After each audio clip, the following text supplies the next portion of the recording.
කාලෝස් අල්කරාස්ට දැවන්ත ත්‍යාග මුදලක්.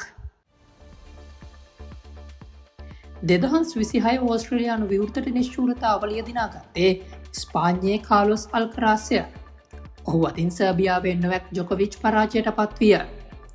ඕස්ට්‍රේලියානු විවෘත ටෙනිස් ඉතිහාසයේ අවසන් තරගයකට සහභාගී වූ වයස පරිතරය වැඩිම ක්‍රීඩකයන් දෙදෙනා ලෙස මොවුන් දෙදෙනා වාර්තා අලුත් කිරීමට සමත් විය.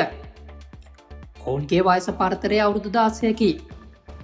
කාලොස් අල්කරාස් 22 හැවිරිදි වියේ පසුවන අතර ජොකොවිච් 38 හැවිරිදි වියේ පසුවේ.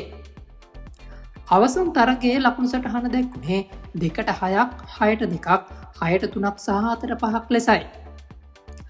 ලෝක ශ්‍රේණිගත කිරීම් වල පළමු ස්ථානයේ පසුවන කාලොස් අල්කරාස් මේ ජයග්‍රහණයත් සමග ග්‍රෑන්ඩ් ස්ලෑම් 4ම ජයග්‍රහණය කළ ලාබාලතම ටෙනිස් ක්‍රීඩකයා බවට පත්විය.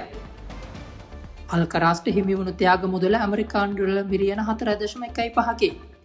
එය ආසන්න වශයෙන් ශ්‍රී ලංකා රුපියල් කෝටි 128ක් වේ.